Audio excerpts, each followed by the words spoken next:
성경 공부를 시작하도록 하겠습니다. 이제 사복음서로 들어갈 것인데요. 우리가 구약에서도 하나님의 나라 관점으로 해서 하나님께서 언약을 세우시고 그 언약이 이루어지는 과정을 통해서 하나님의 나라 관점에서 쭉 이렇게 왔었어요. 이것이 결국에는 그 중간에 저희들이 중간기, 신구약 중간기를 배우면서도 하나님께서는 이스라엘 백성에게 직접 말씀은 안 하셨지만 하나님은 신실하게 하나님의 언약을 이루시고, 그리고 그 언약이 예수 그리스도가 오셨을 때 온전하게 이루어지고 모든 퍼즐이 딱 맞춰지도록 하나님은 역사를 주관하시고 계획하시고 이끌어 오셨다는 것을 저희들이 2시간에 걸쳐서 나눠봤습니다.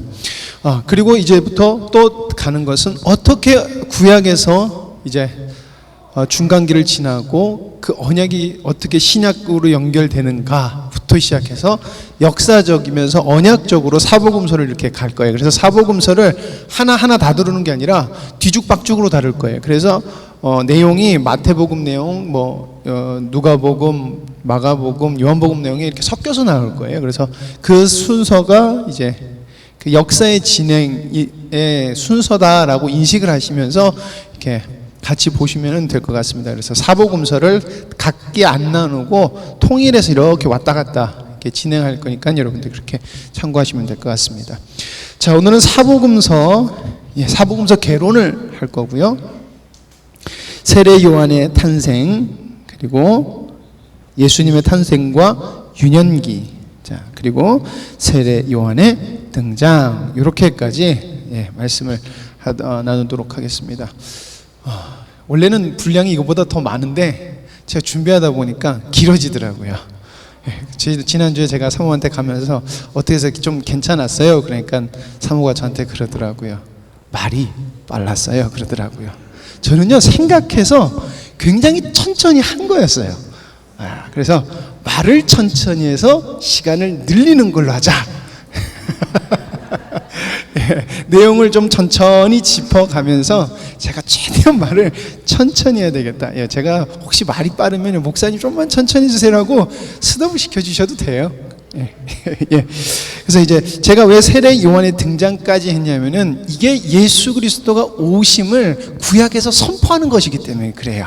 그리고 그 선포의 말씀이 무엇인가까지 딱 보면 오늘 오전의 말씀과 연결이 되면서 굉장히 여러분들 마음속에 은혜와 또 하나님의 약속이 보이는 시간이 될 줄 믿습니다. 사복음서를 비교해 보도록 하겠습니다. 사복음서는 4개 복음서예요. 예수님께서 이 땅에 공생애를 태어나시고 공생애를 지내시면서 12제자를 부르는 사건, 그리고 십자가에 달려 돌아가시고 부활 승천하시는 사건까지를 딱 기록해 놓은 것이 우리가 사복음서라고 이렇게 알고 있어요. 자, 마태복음, 마가복음, 누가복음, 요한복음, 우리 잘 아는 말씀입니다. 자, 근데 이게 각 마태복음과 마가복음, 누가복음, 요한복음은 이 말씀을 기록해서 편지식으로 줄 때 대상이 있어요. 이 대상에 따라서 이 색채가 4권이 다 달라요. 참으로 신기한 거는 이 4개가 다 예수 그리스도의 사역적인 것을 또 담고 있다는 거예요. 그래서 첫 번째는 마태복음은 유대인들에게 저는 선포되는 말씀이에요. 마태복음을 보시면요, 마태복음 1장에 무엇이 기록되는 줄 아세요? 마태복음 1장. 사람들이 성경 읽다가 좌절한다는 이유라고 그래요. 왜요? 딱 신약 성경 읽어야지 딱 했는데 나오는 게 뭐예요? 족보가 나와요. 아브라함과 다윗의 자손 예수 그리스도의 계보라. 갑자기 족보 이야기래요. 자, 어르신들 애들 모아놓고 자, 너 그 할아버지 이러면은 싫어하잖아요. 근데 이 왜 지루한 얘기를 신약 성경 첫 번째다 이게 딱 등장할까라는 거예요. 뭐냐면은 예수 그리스도가 바로 약속된 메시아라는 시각을 거기에다 탁 두고 있는 거예요. 야, 니들 메시아 기다렸잖아. 유대인들아, 니들이 400년 동안 메시아를 기다렸잖아. 이 메시아가 예수다라는 거예요. 그래서 어떻게 해요? 아브라함과 다윗의 자손 예수 그리스도의 계보라라고 선포를 하면서 하나님의 언약이 예수 그리스도를 통해서 이루어졌다 유대인들아 라고 선포를 하는 거예요. 자, 주제는요, 그래서 그리스도가 약속된 하나님의 나라를 도래시키는, 하나님이 약속한 그 나라를, 하나님의 나라가 이루어지게 하시는 그분이 바로 예수 그리스도다라고 하는 거예요. 하나님의 나라를 계속 약속하셨잖아요.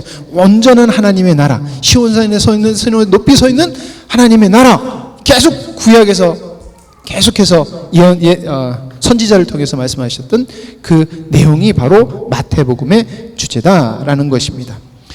자, 그래서 특징이 구약 예언 성취를 강조해요. 그래서 말씀을 읽어보면은 이 말씀을 이루시려 함이라 라는 대목들이 좀 더 다른 데보다 많이 등장을 해요. 왜요? 너희들이 그 읽었던 말씀의 실체가 예수 그리스도야 라고 선포하는 거예요. 자, 그래서 성격은 예언적, 계시적이다 라는 것입니다. 자, 그래서 예수님의 사역을 보면은요, 하나님의 나라의 왕으로서 오신 예수 그리스도를 그리고 있다라는 것이에요. 그래서 예수님의 나심을 볼 때 유대인의 왕이 어디 있느냐라고도 물어보는 장면, 이런 것들이 그냥 단순하게 보면 조금씩 다르거든요. 예수님의 탄생 장면이 조금씩 달라요. 그래서 이제 안 믿는 사람들이나 비평학자들은 이게 다 다른 사람이 기록해서 이 문서가 하나의 문서가 아니라 여러분 짬뽕된 문서에서 이거 틀린 거야 라고 하는, 이렇게도 주장하거든요. 그것이 아니라는 거예요. 왜?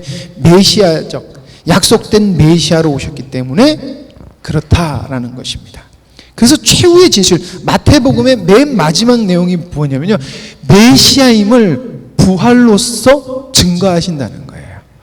그래서 마지막 장면이 마태복음은 그렇게 끝나요. 예. 자, 마가복음은요, 로마 기독교인이에요. 그러니까 기독교인에게 쓰여진 거예요. 그래서 내용이 실용적이고요, 무엇을 그리고 있냐면 순종과 희생의 종이에요. 그럼 궁금하시면요, 제가 누가 할 때 1장만 한번 펴보시는 것도 도움이 될 거예요. 다 같이 한번 마가복음 볼게요.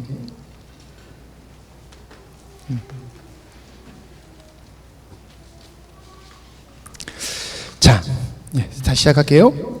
자, 주제는요, 그리스도가 하나님 아버지께 순종하여 세상을 섬긴다라는 내용이에요. 그래서 예수님을 희생의 종, 순종의 종으로서 묘사를 하고 있다라는 것입니다.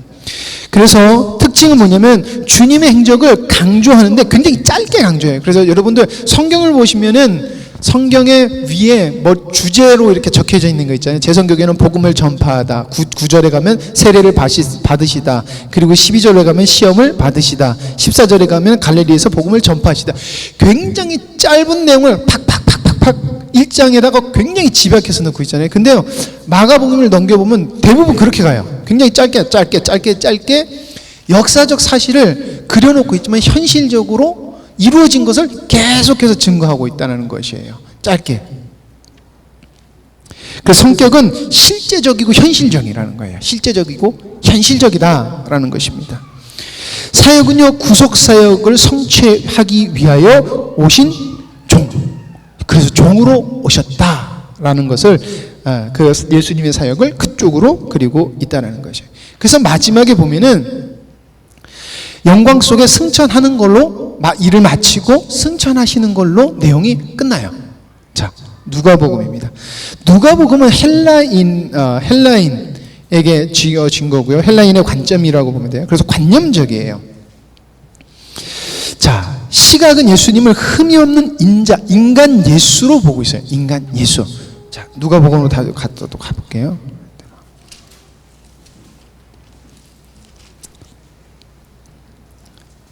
흠이 없는 인자는 뭐가 특징이 되냐면요, 진짜 살아있던 한 역사적 존재인 사람이라고 인식이 돼야 되는 거예요. 역사적 사실이라는 것을 그려야 된다는 거예요. 이거 좀 이따 다시 다루겠습니다. 자, 그래서 주제가 보면은 완전한 인간으로서 우리의 중보자라는 거예요. 예수님은 하나님의 아들이셨지만 완벽한 인간이셨다는 것을 우리가 믿잖아요. 그것에 대해서 이야기를 하고 있다는 것입니다. 그래서 특징이 뭐냐면은 사건 자체를 자세히 설명해요. 예수님에 관해서 굉장히 자세하고 그 사건에 대해서도 굉장히 자세하게 설명을 해요. 그래서 성격을 보면은 역사적 사실, 그러니까 실제적이고 현실적인 거하고 좀 달라요. 역사적 사실 그리고 역사적인 것을 굉장히 디테일하게 그려주고 있다는 거예요. 그래서 누가복음 1장을 보면은 우리 중에 이루어진 사실에 대하여 처음부터 목격자와 말씀의 일꾼된 자들이 전하여 준 그대로 내력을 저술하려 붓을 든 사람이 많은지라, 이렇게 기록하고 있고요. 5절에 보면 유대왕 헤롯 때에 아비야 반열 제사장의 한 사람이 있었으니 굉장히 디테일하게 그리고 있다는 거예요. 이 사건이 어느 시대에 누구에게 누구 때 이루어졌냐라는 것을, 그러니까 역사적 사실을 근거해서 이야기하고 있다는 거예요. 그래서 예수님이 탄생한 시기와 예수님의 나이를 가늠할 수 있는 이유가 뭐냐면 유대인의 기록 중에 기록된 역사적 유대인의 기록이 있거든요. 이거랑 맞추면 예수님이 이때다. 그래서 우리가 예수님이 30세에 사역을 하시던 기록도 있지만 그거를 추론해서 또한 우리가 역사를 알아가고 예수님의 그 때를 알아갈 수 있는 것이 돼요. 나중에 보면 데오빌료나 뭐 여러 가지 유대 총독으로 온 사람들 이름도 이렇게 막 다 기록하거든요. 되게 세세하게 기록을 해요. 근데 그런 것들이 후세에 가면서 발굴이 되면서 정말 그 사람이 왔었던 것들이 역사적으로도 밝혀지는 거예요. 그건 뭐예요? 성경의 역사적 사실이라는 것을 누가복음이 이렇게 말하고 있다라는 것입니다. 그래서 예수님의 사역은 인간을 회복시키기 위하여 인간으로 오신 예수님이라는 거예요. 그러니까 온전한 인간으로서 우리의 죄를 감당한 죄 없는 인간으로서의 사역을 보여주고 계신다는 거죠. 자, 그 최후 진술이 보면 남겨둔 자들에게 성령을 약속하고 끝내요. 자, 여러분들 사도행전의 저자가 누군지 아십니까? 사도행전의 저자가 누군지 아시겠습니까?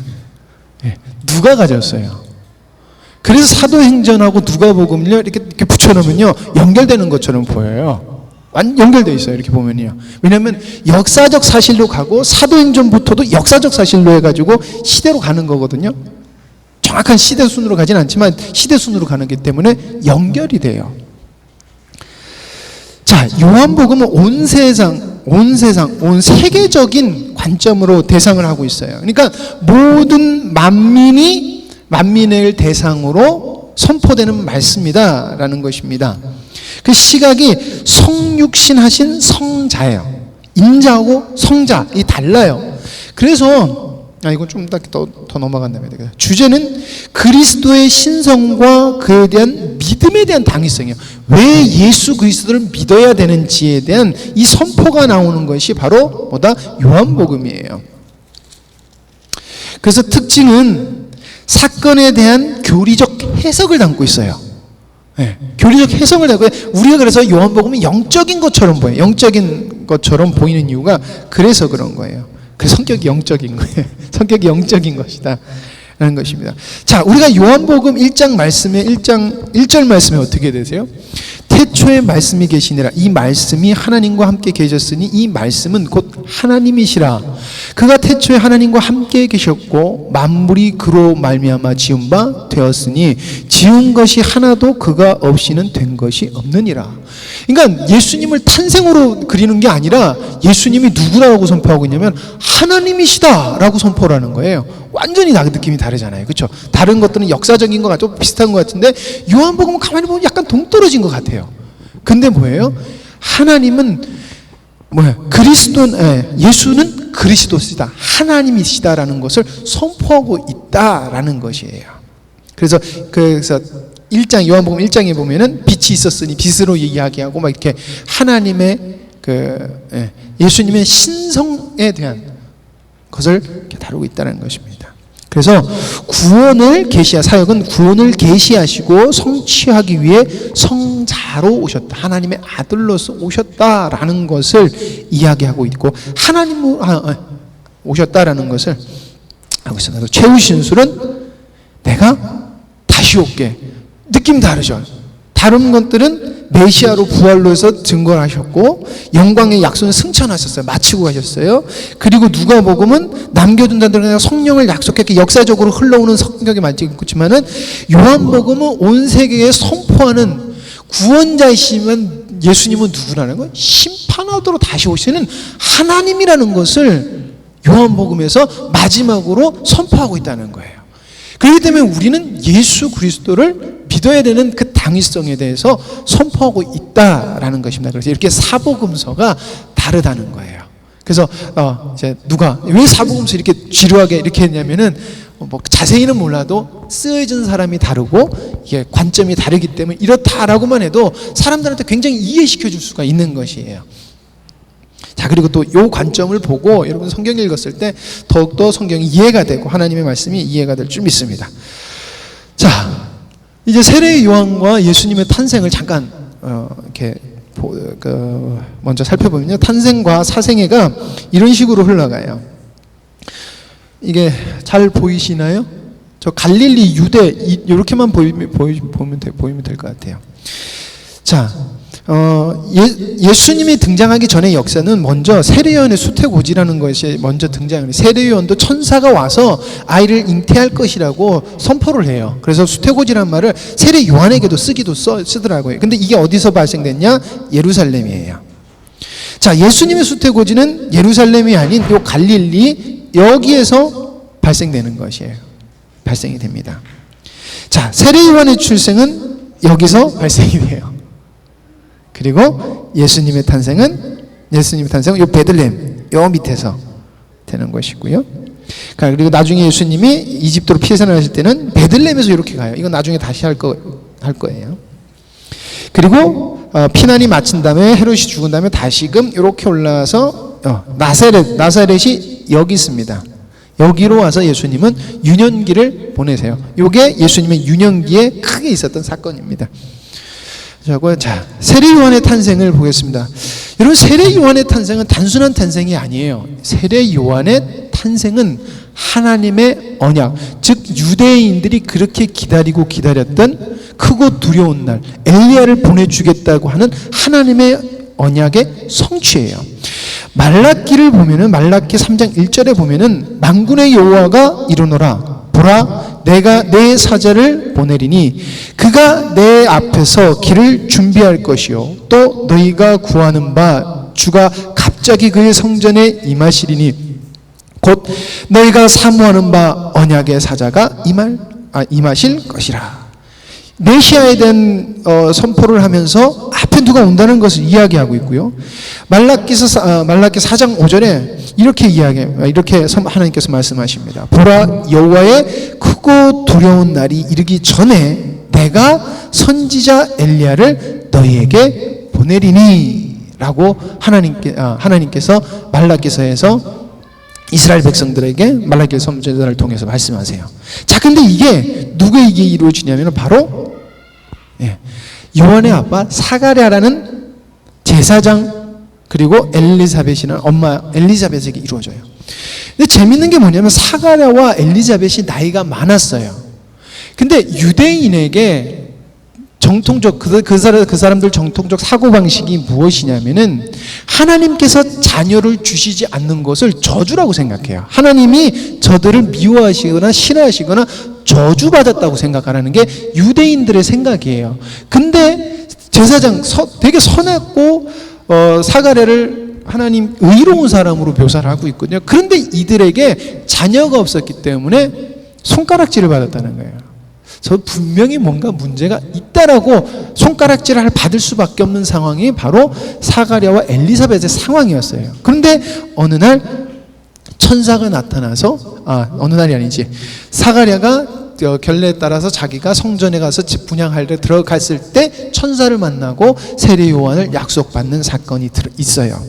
자, 그렇기 때문에 이들에게 세례 요한이 주어진 것은 몇 가지의 의미가 있는데 첫 번째는 뭐냐면 이들이 자신들이 죄인이 아니었다는 위로라는 거예요.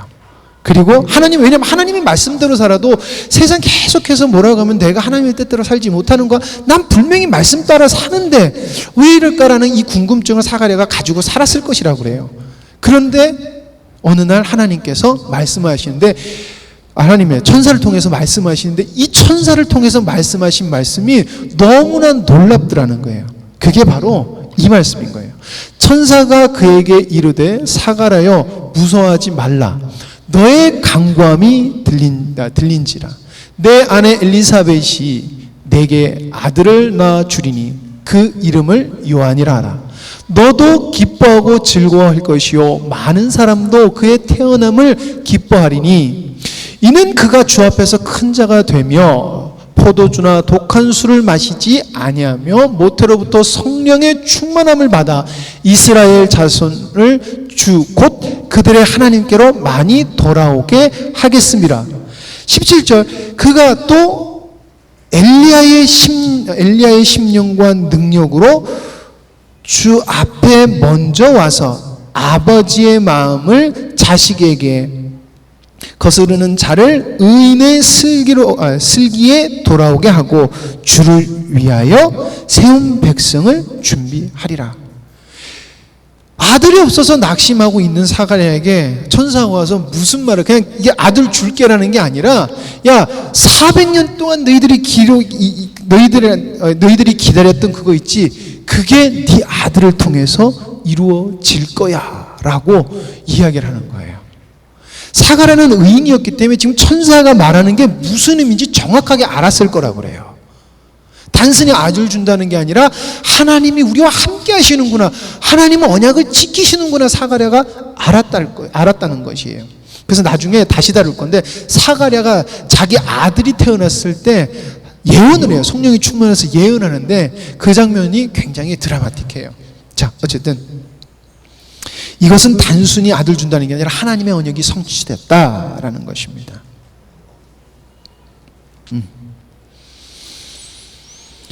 자, 그 다음에 예수님의 이제 수태고지와 탄생 이야기가 같이 등장을 해요. 누가복음 1장에 세례 요한과 예수님의 잉태가 동시에 이렇게 등장을 해요. 자, 예수님의 탄생은 꼭 크리스마스에 해야 될 것 같아요. 희한하게 그래요.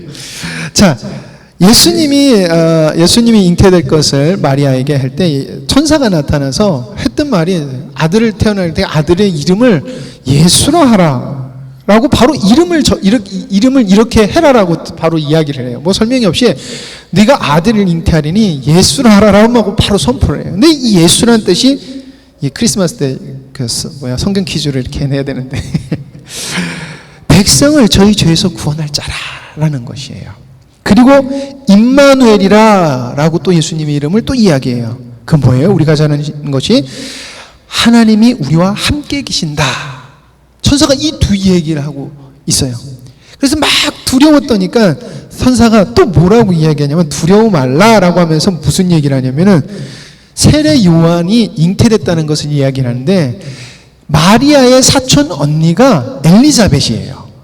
사촌 언니가 엘리자벳인가. 그러니까 엘리자벳과 마리아는 사촌지간이었어요. 그러니까 사촌의 언니인데 나이가 많은 언니인 거예요. 근데 잉태를 했다는 것을 가르쳐 주는 거예요. 그러니까 예수님이 이제 처녀인 자기가 잉태된 것을 하면서 이야기를 하면서, 저기 예루살렘에 있는 사촌 언니도 하나님이 그에게 아들을 주셨다라는 것을 가르쳐줘요. 그래서 마리아가 그 이야기를 듣고 내려가서 엘리자벳을 만나요. 만나는 장면이 있어요. 근데 우리 이 만나는 장면은 그냥 내려갔나 보다라고 하는데, 여기에 뭐가 참 있냐면은 엘리자벳이 자기 배가 불러오기까지 자기가 잉태됐다는 것을 이야기를 하진 않아요.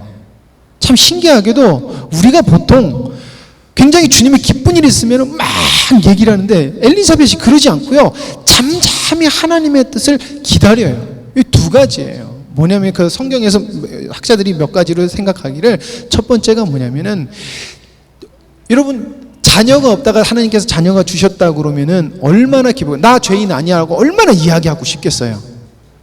그동안에 죄인 취급받았다가 죄인 취급을 안 받으면 우리가 억울한 거 풀면 너무 마음이 시원해서 막 얘기하고 싶잖아요. 그러지 않고 하나님의 뜻과 하나님의 되어짐을 잠잠히 이들에게 주님의 말만 더 주님의 역사에 더 초점을 맞췄다는 거예요.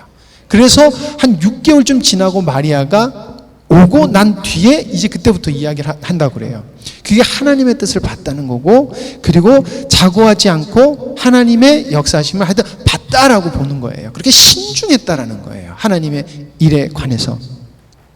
자, 이걸 그리고 나서 마리아가 온 다음에 어떤 일이 있냐면은 세례 요한이 잉태되어 있는 아기 때인데, 뱃속에 있는 아이 때인데도 불구하고 예수님이 잉태된 마리아가 오니까 그 안에 태 있는 예수님을 보고 성령이 충만해서 배에서 막 즐겁게 뛰어요. 근데 그걸 누가 하냐면 엘리사벳이 자기 아들이 성령 충만해서 저 애를 보고 기뻐하는 것을 느껴요. 그래서 하나님께 영광을 돌려요.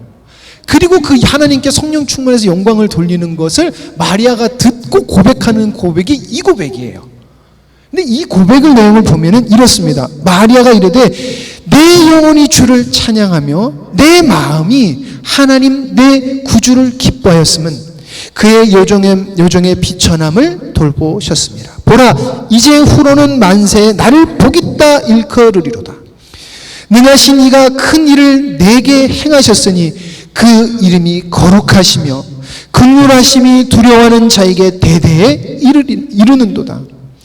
그의 팔로 힘을 모으사 마음의 생각이 교만한 자를 흩으셨고 권세 있는 자를 그 위에 내리치셨으며 비천한 자를 높이셨고 줄이는 자를 좋은 곳으로 배불리셨으며 부자는 빈손으로 보내셨도다. 그 종 이스라엘을 도우사 긍휼히 여기시고 기억하시되 우리 조상에게 말씀하신 것과 같이 아브라함과 그 자손에게 영원히 하시리로다 하니라. 마리아가 하나님의 언약이 확 오는 거예요. 하나님의 언약이 이 마리아에게 충만함으로 다가오는 거예요. 하나님의 언약이 충만함으로 다가오더라는 거예요. 제가 왜 이 얘기를 하냐면은, 여러분, 우리는 하나님의 언약과 하나님의 도라는 그게 하나님의 언약인 것이거든요. 창세전에 계획한 것은 하나님의 언약이에요. 근데 이 언약이 얼마나 우리의 심령을 울리는 울림이 되며 그것을 우리의 인생을 끌어가는 하나님께 영광 돌리는 그 중심이 되느냐, 우리의 신앙의 중심이 되느냐라는 거예요. 우리가 마리아의 고백을 그렇게 집중 있게 안 봐요. 저도 집중 있게 안 보더라고요. 그런데 지금 계속 하는 것이 뭐예요? 신실하시게 언약을 이루어 가시는 하나님을 발견하는 거예요. 하나님의 약속을 믿는 자들이 하나님의 그 신실한 약속이 발견되어지고 또 발견되어지는 거예요. 이 그림이 그려지고 있는 거예요. 자,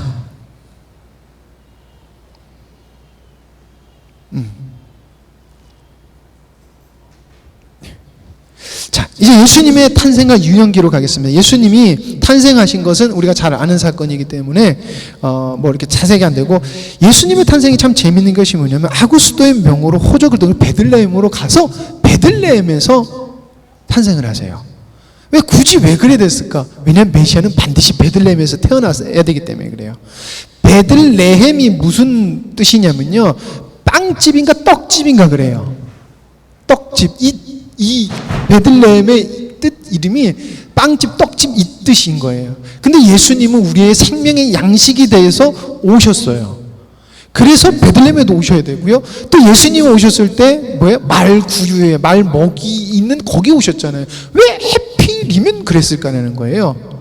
근데 예수님의 그게 그냥 단순한 사건일 것 같지만은 하나님은 우리가 인식하지도 못하는 그 아주 스쳐 지나갈 짧은 말씀에서 모든 언약을 완벽하게 온전하게 이루시는 하나님이라는 거예요. 역사를 주관하시면서 역사에 딱딱 맞아떨어지게 하나님은 우리의 모든 것을 주관하시고 인도해 나가시는 분이 바로 하나님이다라는 것을 보여주고 있는 것이에요. 그게 바로 베들레헴 사건이 그렇다는 거예요. 자, 탄생의 증인. 참 저는 크리스마스 때마다 진짜 그런 생각이에요. 그때 예수님의 탄생했을 때 처음 예수님을 목격한 사람들은 얼마나 놀라웠을까? 왜냐하면 천사가 나타나서 목자들에게 나타나잖아요. 목자들에게 나타나서 너희를 구원하신 메시아가 태어났다라고 했을 때 얼마나 놀라웠을까라는, 내가 거기 있었으면 난 어땠을까라는 상상하는데, 목자가 예수님의 탄생을 목격해요. 그리고 예수님의 탄생을 목격한 사람, 탄생을 목격한, 예수님을 목격한, 유언연계 때 목격한이라고 보는 게 더 맞을 것 같아요. 예수님이 베들레헴에서 태어나신 다음에 낳고 바로 가시지 않았어요. 베들레헴에서 적어도 몇 개월, 길게는 1년 정도를 거기 있었다 그래요. 베들레헴에서 머무셨다 그래요. 근데 아기가 태어난 다음에 40일이 되면요, 성전에 올라가, 결례대로 성전에 올라가서 결례를 치르고 내려와야 돼요. 그때 예수님이 결례를 따라 예루살렘 성전으로 올라갈 때 두 사람을 만나는데, 이 두 사람이 누구냐면 바로 시몬과 안나라는 사람이에요. 제가 적어놓은 게, 근데 시몬이 하나님께서 어떤 예언을 이 사람에게 해주시냐면은, 네가 메시아를 만날 때까지 너 죽지 않을 거야. 나타나셔서 이 말씀을 이 시몬에게 주세요. 근데 이 시몬이 하나님의 나를 굉장히 사모하면서 하나님 앞에서 하나님 마음에 합한 대로 굉장히 살아갔던 사람이고 존경받았던 사람이라 그래요. 근데 그 사람에게 하나님께서 나타나서 하나님 말씀에 순종하는 그 시몬에게 나타나서 네가 메시아 오기 전까지도 죽지 않을 거야 라고 예언을 받아요. 그런데 예수님이 40일 지난 예수님이 오실 때 이 시몬이 예수님을 알아봐요. 메시아를 알아봐요. 영의 눈이 열려서 이 사람이 메시아를 알아보고, 안나라는 사람인데 이 사람은 여선지자였다고 그래요. 여선지자. 이분은요, 주야로 금식을 하면서 주야로 금식하면서 기도하면서 하나님의 나라가 오길 위하여서 기도했던 사람이라고 그래요. 근데 이분도 메시아를 알아본다는 것이에요. 전 이걸 보면서 우리가 많은 일을 하고 누구 앞에 서서 많은 일을 하는 사람을 존경받는 사람이라고 이렇게 생각을 그런 사람이 존경받을 거라고 생각을 하고 그런 사람이 되게 노력하는 것 같은데, 정말 주님 앞에서 그리고 바르게 인정받는 사람이 누굴까라는 생각을 설교 준비하면서 해보면서 시몬 같은 사람이 되어야 되겠다라는 거예요. 내가 메시아 태어나게 그러니까 하나님이 영아야 너 내가 오기 전까지 너 안 죽을 거야 라고 이야기를 한다면 저 그 얘기 들으면 입이 근질근질해서 못 참았을 것 같아요. 그럼 막 얘기하고 싶을 것 같아요. 근데 모르겠어요. 얘기했는지 안 얘기했는지 모르겠는데 이분은 그것을 들었을 때와 안 들었을 때가 차이가 없었고 오직 주님의 말씀에 하나님의 언약이 이루어지게 해서 그는 변함없이 하나님의 언약과 하나님을 쫓았던 사람이라는 것은 분명하다는 거예요. 근데 그것이 민족적 그 사람을 존경하는 사람으로 그 사람이 서 있었다는 거예요. 우리가 그런 존경받는 사람이 돼야 되겠다라는 것이에요. 자, 그리고 동방박사 이 사람들이 또 예수님이 탄생한 증인들이에요. 이 동방박사인데 동방박사라고 그러는데 약간 점술가라고 보고 그리고 별을 보고 판단하는 이 사람들이라고 그래요. 왜 동방박사가 예수님의 탄생을, 메시아의 탄생에 관심이 많았냐면은 바벨론 유수 때니까 바벨론으로 포로로 잡혀갔을 때 유대인의 메시아 사상이 그 지역에 많이 퍼졌다 그래요. 그래서 그때 그 중동 지역에 메시아에 대한 이 사상을 많은 사람들이 알고 있었고 굉장히 관심을 가지고 있었다는 거예요. 근데 큰 별이 나타났을 때 이 큰 별이 역사학자들은 목성과 토성이 이렇게 만나는 시점일 거라고 그래요. 그래서 갑자기 큰 별이 등장했을 때 이 점술가들이 보면서 야, 무언가 큰일이 나고 나서 예루살렘으로 오게 되더라라는 거예요. 그래서 이 동방박사 같은 이 사람이 나중에 또 누구라고 얘기를 하냐면은 그 시몬인가 갑자기 사람이 이름이 생각이 안 나는데 사도들이 기적 베푸는 것을 보고 나도 시몬이죠. 시몬이 그 점쟁이라고 거기서 또 얘기하고 있잖아요. 그 사람을 약간 점쟁이라고 얘기하는데 이 동방박사들도 그 사람들과 비슷한 사람일 거라고 봐요. 그러니까 이게 번역이 어떻게 됐느냐의 차량인데, 그러니까 시몬 그 사람도 굉장히 그냥 점쟁이라서 우리가 보면 이렇게 해서 이런 점쟁이가 아닌 천문학과 이런 것을 점해서 점치는 사람이라는 거예요. 그러니까 시대를 보는, 옛날엔 시대를 보는 사람을 점쟁이라고 많이 불렀던 이제 그런 사람이다라고 또 알아보시면 될 것 같습니다. 자, 예수님의 이집트 망명도 하나님께서 언약으로 하나님께서 말씀하신 것이에요. 이집트로 피난하는 것도 하나님께서 말씀하신 것이에요. 그 다음에 탄생 후 족보를 나열을 해요. 이 이야기 순위 보면요. 자, 족보는 2개가 등장을 해요. 2개. 마태복음에서 그리고 누가복음에서. 그래서 왜 마태복음 누가복음에서 왜 2번 이렇게 다룰까라는데 이렇게 달라서 그래요. 마태복음은 유대인의 정서에 맞는 것이에요. 그래서 내려오는 족보예요. 이 족보의 뿌리가 누구냐라는 것을 내려오면서 증명하는 거고요. 그래서 이 뿌리는 아브라함부터 시작해야 돼요. 왜냐하면 이스라엘 백성들은 아브라함을 자기들의 조상으로 보고 있기 때문에 아브라함으로 해야 돼요. 왜냐하면 하나님께서 아브라함의 자손에서 오신다고 했기 때문에, 다윗의 자손, 아브라함의 자손, 그리고 다윗의 왕에서 이렇게 했기 때문에 그렇게 돼야 되는 것이에요. 그리고 아까 마태복음이 누구를 향해서 적고 있다고 그랬어요? 유대인에게 적고 있기 때문에 그렇다는 것이에요.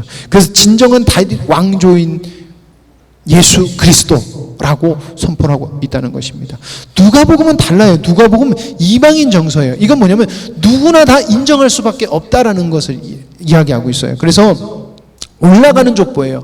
우리 올라가다 보면 반드시 그 족보의 사람이 반드시 맞아떨어지게 돼 있어요. 갑자기 옆집 아저씨에서 이렇게 팍 이렇게 들어올 수 없어요. 옆에 가문에서 이렇게 들어올 수 없어요. 족보에서.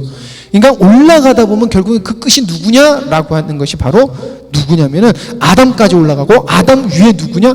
하나님이다라는 거예요. 그 예수 그리스도가 하나님께서 우리에게 주신 예수 그리스도라는 것을 이렇게 족보로서 설명하고 있다는 것입니다. 그래서 예수 그리스도는 단순한 인간이 아닌 이 땅의 왕이다, 하나님이시다라는 것을 이 족보로 이야기를 하고 있다라는 것입니다. 자, 예수님의 소년기 실종, 지난주에 제가 그랬잖아요. 그 할렐이라는 사람이 있었고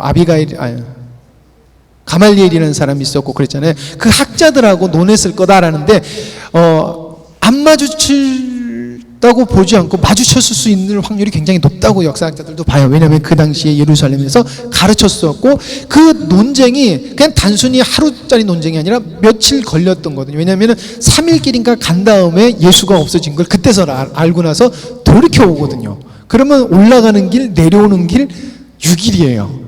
그동안에 있었다는 것이 되면은 며칠씩 계속 강론했다는 것이에요. 그리고 이 예수님의 실종 사건 때 가장 중요한, 예수님이 처음으로 하나님을 아버지라고 불러요. 그래서 아버지 왜 걱정하십니까? 내가 내 아버지 집에 있는 것이 당연한 것이 아니에요. 라고 해서 하나님을 아버지라고 부르는 사건이 등장하는 것이 예수님의 실종 사건이다라는 것입니다. 그리고 나서 성경 이야기는 그러니까 역사는 어디로 흘러가냐면 세례 요한이 등장을 해요. 세례 요한이 태어나고 잉태된 것이 그것도 예수님 전에 이야기가 되어지고요. 그리고 예수님이 등장하시기 전에 세례 요한이 먼저 등장을 해요. 자, 근데 이 등장이 바로 사가랴의 예언이 실현된 것이에요. 아까 사가랴가 말했던 것은 천사가 와서 잉태되기 전에 말한 거예요. 이건요, 아들이 태어났었을 때까지 사가랴가 하나님께서 입을 막아서 말을 못해요.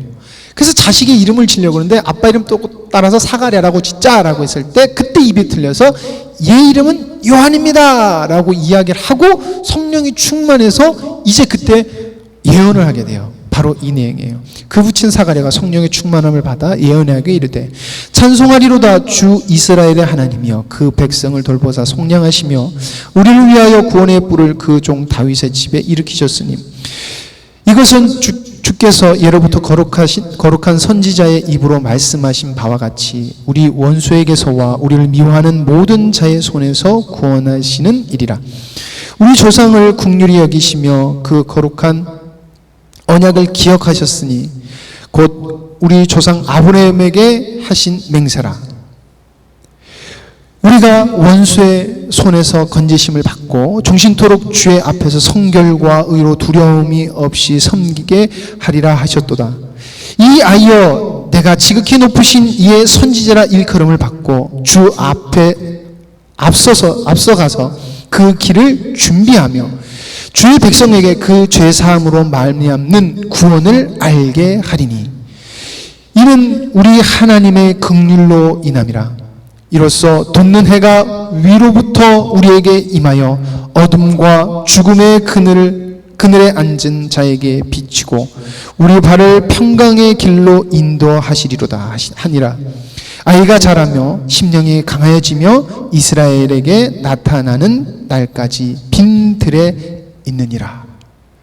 그러니까 아이가 태어난 그때 성령이 충만해서 이 아이가 장차 하나님 앞에서 어떤 인물이며 이 아이가 바로 언약을 통해서 어떤 일을 할 것을 예언하는 거예요. 저는 이걸 보면서 굉장히 드라마틱하고 정말 참 하나님의 역사하심 놀랍다는 생각이 들더라는 거예요. 하나님은 하나님의 신실한 자에게 하나님의 언약이 이루어지는 것을 이렇게 명확하게 가르쳐 주시는구나 라는 참 은혜가 되더라고요. 그래서 우리가 바라봐야 될 것은 하나님의 언약이라는 거예요. 하나님의 약속이다라는 것입니다. 자, 그리고 바로 이제 세례 요한이 등장하고 세례 요한이 이렇게 이야기하는 것입니다. 회개하라, 천국이 가까이 왔느니라. 세례 요한의 설교는 세상을 보는 눈치를 보는 설교가 아니었어요. 세례 요한의 설교는 하나님의 참된 메시지를 선포했어요. 그 내용은 오직 하나님의 말씀이었고요. 인간의 규율이 아닌 그동안 그들이 유대인의 장로들의 유전, 미시나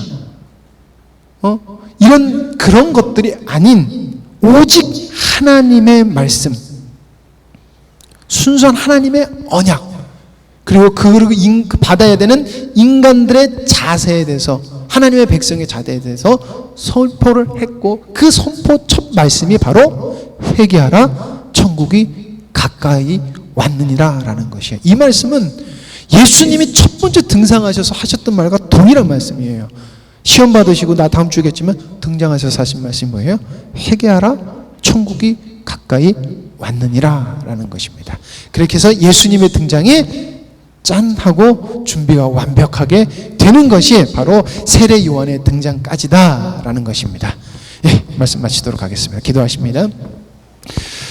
하나님 감사합니다. 하나님, 주님이 오신 2000년 전에 아버지 하나님, 주님께서는 모든 것을 이루셨고 그리고 예수님께서 승천하신 후에 우리와 함께 하시면서 역사는 흘러와서 인간이 봤을 땐 긴 시간 흘러와서 주님께서 역사하지 않나 라는 마음을 품을 수 있을지 모르나 역사를 살펴봤을 때 주님은 정말 세밀하고 하나님 정말 놀랍도록 역사하셨고 정말 주님이 오시는 그 길이 차곡차곡 쌓이며 지금까지 온 줄 믿습니다. 이 말씀은 분명히 주님께서 오신다는 것이고 주님은 모든 것을 이루신다는 것인 줄 믿습니다. 아버지 하나님, 저희들이 주님의 언약을 붙들고 그 언약에 감동하여 기다리며 기도하며 살아가는 저희를 되게 하여 주시옵소서. 그러므로 주님께서 오늘 하루하루 살아갈 때 주님께서 나에게 원하시는 것이 무엇인가 저희들이 기도하며 간구하게 하여 주시옵고 주님 만나는 그날을 준비하며 저희들의 모습이 흠없고 하나님 부끄러운 모습이 없는 아름다운 모습으로 서나가길 힘쓰는 저희들 되게 하여 주시옵소서. 모든 것을 주님께 맡기며 예수님의 이름으로 기도드립니다. 아멘.